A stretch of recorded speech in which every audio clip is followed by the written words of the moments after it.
कल्पना चावला, जो कि अंतरिक्ष में जाने वाली पहली भारतीय महिला थी। तारीख थी 16 जनवरी 2003। नासा का एक अंतरिक्ष यान स्पेस के लिए उड़ान भरता है, जिसमें कल्पना चावला और 6 दूसरे अंतरिक्ष यात्री बैठे हुए थे। उन्हें ये बिल्कुल भी अंदाजा नहीं था कि ये हमारी आखिरी उड़ान है। 15 दिन से ज्यादा का समय बिताने के बाद अंतरिक्ष यान वापस पृथ्वी की ओर लौट रहा था।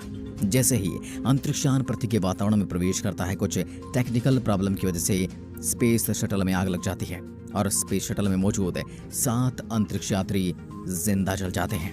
दुनिया की बहुत बड़ी स्पेस एजेंसी नासा के अंतरिक्ष यान में इतनी बड़ी घटना हो जाना कोई छोटी बात नहीं थी। क्या नासा को पता था कि कल्पना चावला वापस कभी नहीं लौट पाएंगी? आखिर क्या हुआ था उस दिन कल्पना चावला के अंतरिक्ष यान के साथ? तो चलिए जानते हैं कल्पना चावला की मौत का रहस्य। दोस्तों, कल्पना चावला ने न सिर्फ अंतरिक्ष की दुनिया में उपलब्धियां हासिल की थी, बल्कि तमाम उन छात्र छात्राओं के सपनों को जीना सिखाया था। दोस्तों, काल्पनिक सपनों में नहीं बल्कि रियल सपनों में जीने वाली कल्पना चावला नासा की एक होनहार वैज्ञानिक थी। लेकिन वो नहीं जानती थी कि उनकी मेहनत एक दिन सफल तो होगी, लेकिन वह इस खुशी के समय को जी नहीं पाएंगी। नासा वैज्ञानिक कल्पना चावला का जन्म हरियाणा के करनाल में 17 मार्च 1962 को हुआ था। कल्पना चावला के पिता का नाम बनारसी लाल चावला और मां का नाम संज्योति था। कल्पना चावला अपने 4 भाई बहनों में सबसे छोटी थी। घर में सब कल्पना को प्यार से मोन्टू कहकर बुलाते थे। कल्पना चावला बचपन से ही अंतरिक्ष को निहारती थी। वो हमेशा अंतरिक्ष में होने वाले खगोलीय परिवर्तन में दिलचस्पी रखती थी। वह अक्सर अपने पिता से पूछा करती थी कि ये अंतरिक्ष यान आकाश में उड़ते कैसे हैं? क्या इन अंतरिक्ष यानों में मैं भी उड़ सकती हूँ? लेकिन कल्पना के पिता उनकी इन बातों को हंसी में टाल दिया करते थे। कल्पना चावला की शुरुआती पढ़ाई करनाल के टैगोर बाल निकेतन में हुई। उसके बाद कल्पना ने 1982 में चंडीगढ़ इंजीनियरिंग कॉलेज से एरोनॉटिकल इंजीनियरिंग की डिग्री ली। कल्पना फिर अपने सपनों को साकार करने 1982 में अंतरिक्ष विज्ञान की पढ़ाई के लिए अमेरिका चली गई। कल्पना अंतरिक्ष में जाने वाली प्रथम महिला भारतीय थी। उन्हें अमेरिका की नागरिकता ले ली थी। कल्पना ने फ्रांस के जॉन पियर से शादी की थी, जो एक फ्लाइंग इंस्ट्रक्टर थे। फिर साल आता है 1988 का। कल्पना चावला नाम के साथ जुड़ जाती है। नासा के साथ रहकर कल्पना ने बड़े बड़े शोध किए, जिसके बाद 1995 में नासा ने अंतरिक्ष यात्रा के लिए कल्पना चावला का चयन किया। और फिर तारीख आती है 19 नवंबर 1997, जिस दिन का कल्पना चावला को बेसब्री से इंतजार था। इस दिन नासा का STS-87 कोलंबिया स्पेस शटल अंतरिक्ष में उड़ान भरता है, जिसमें कल्पना चावला समेत 6 अंतरिक्ष यात्री सवार थे।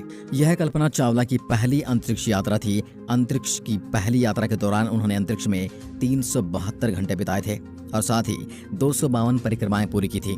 5 दिसंबर 1997 को अंतरिक्ष यान सफलतापूर्वक धरती पर उतर जाता है।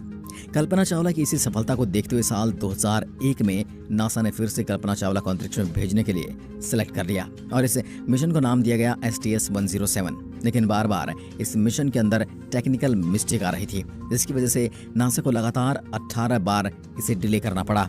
करीब 2 साल तक ये सब कुछ यूं ही चलता रहा। फिर सारी प्रॉब्लम को सॉल्व करने के बाद 16 जनवरी 2003 की तारीख आती है और यह अंतरिक्ष यान फ्लोरिडा के कैनेडी स्पेस सेंटर से 7 अंतरिक्ष यात्री को लेकर उड़ान भरता है, जिसमें कल्पना चावला भी शामिल थी। कल्पना को बिल्कुल भी अंदाजा नहीं था कि जिस उड़ान को वो भर रहे हैं ये उनकी आखिरी उड़ान है। यह 16 दिन का अंतरिक्ष मिशन था, जो पूरी तरह से विज्ञान और अनुसंधान पर आधारित था। जब स्पेस शटल कोलंबिया STS-107 ने उड़ान भरी तो उस टाइम कुछ ऐसा हुआ जिसके बारे में केवल नासा के वैज्ञानिक जानते थे, जिसके बारे में अंतरिक्ष यान में बैठे वैज्ञानिक भी नहीं जानते थे। नासा को पहले ही पता चल चुका था कि अंतरिक्ष यान में बैठे वैज्ञानिक वापस धरती पर सुरक्षित नहीं लौट पाएंगे। नासा को इस बात का पता चल चुका था कि कल्पना चावला की यह आखिरी अंतरिक्ष उड़ान है। इसका खुलासा मिशन कोलंबिया के प्रोग्राम मैनेजर ने किया था। अंतरिक्ष यात्रा के हर पल मौत के साए में स्पेस वॉक करती रही कल्पना चावला और उनके 6 साथी। उन्हें इसकी भनक तक नहीं लगने दी गई कि वह सुरक्षित धरती पर नहीं लौट पाएंगे।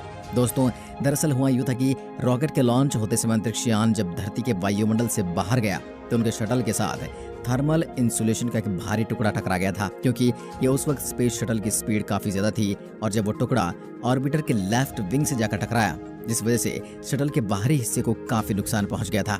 वहां पर एक छोटा सा छेद हो गया था, क्योंकि जब अंतरिक्ष यान पृथ्वी के वायुमंडल में एंट्री करता है तो उसे काफी ज्यादा हीट का सामना करना पड़ता है। इस गर्मी से अंतरिक्ष यान को बचाने के लिए अंतरिक्ष यान के हर एक पुर्जे पर थर्मल इंसुलेशन फोम लगाया जाता है और इंसुलेशन के पार्ट का टूट जाना कोई नई बात नहीं है। पहले भी कई बार ऐसा हुआ था, लेकिन इस बार इस अंतरिक्ष यान को कुछ ज्यादा ही नुकसान हो गया था। इस बात का पता नासा के कंट्रोल रूम में बैठे वैज्ञानिकों को चल गया था, लेकिन अंतरिक्षयान में बैठे किसी भी एस्ट्रोनॉट को इस बारे में बिल्कुल भी खबर नहीं थी। नासा के कंट्रोल रूम में बैठे वैज्ञानिक इसको ज्यादा बड़ा खतरा नहीं मानते थे, लेकिन उनको मन में लग गया था कि अंतरिक्षयान धरती पर वापस सुरक्षित नहीं लौट पाएगा। 16 दिन की अंतरिक्ष यात्रा में कल्पना चावला और उनके साथियों ने अपने मिशन की पूरी जानकारी नासा तक पहुंचाई। वो जी जान से अपने मिशन में लगे रहे। वो पल पल की जानकारी नासा को भेजते रहे, लेकिन उन 7 अंतरिक्ष यात्रियों को ये बिल्कुल भी भनक नहीं थी कि वो पृथ्वी को हमेशा हमेशा के लिए छोड़कर जा चुके हैं। उनके शरीर के टुकड़ों को ही वापस लौटना बाकी है।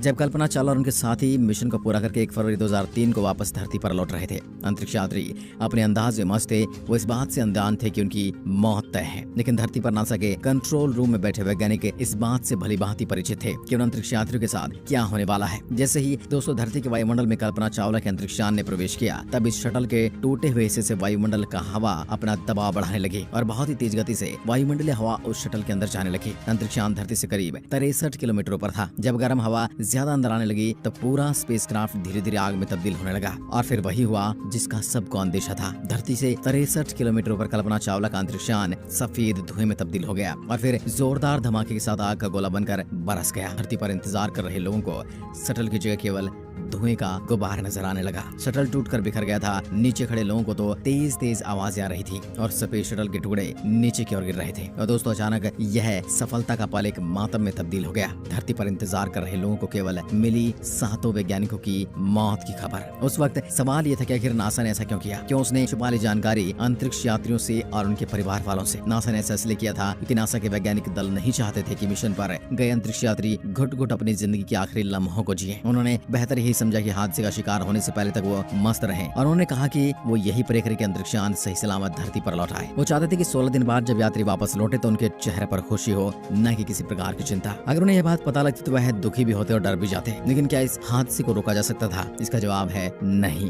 क्योंकि वैज्ञानिकों को यह सटीक अनुमान नहीं होता कि उसके अंदर डैमेज कितना हुआ है, क्योंकि अंतरिक्षयान उनसे काफी दूर था। वहीं कुछ वैज्ञानिकों का ये भी कहना था कि अगर ये इन्फॉर्मेशन अंतरिक्ष यात्री तक पहुंच जाती तो इसका कुछ नहीं कर सकते थे, क्योंकि इस डैमेज को रिपेयर नहीं कर सकते थे और अगर उन्हें पहले पता लग जाता तो घबरा जाते और पहले ही किसी हादसे का शिकार हो जाते। वहीं कुछ लोग अभी भी इस हादसे को नासा की लापरवाही मानते और कहते हैं अगर नासा लापरवाही नहीं करता तो कल्पना चावला और वह वैज्ञानिक आज जिंदा होते। 1 फरवरी 2003 का दिन कल्पना चावला का निधन हुआ था। वह अंतरिक्ष में जाने वाली प्रथम भारतीय महिला थी। भले ही 1 फरवरी 2003 को कोलंबिया स्पेस शटल के दुर्घटनाग्रस्त होने के साथ कल्पना की उड़ान रुक गई, लेकिन आज भी वह दुनिया के लिए एक मिसाल है और उनके वो शब्द सत्य हो गए जिसमें उसने कहा था कि मैं अंतरिक्ष के लिए ही बनी हूँ। असफलता से नहीं घबराती थी कल्पना। पिता बताते हैं कि कल्पना में कभी आलस नहीं था। असफलता से घबराना उसके मन में नहीं था। वह जो ठान लेती बस उसे करके छोड़ती थी। आज कल्पना हमारे बीच में नहीं है, लेकिन वह हम सबके लिए एक मिसाल है। कल्पना चावला के लिए कमेंट बॉक्स में जय हिंद जरूर लिखें। धन्यवाद। जय हिंद, जय भारत।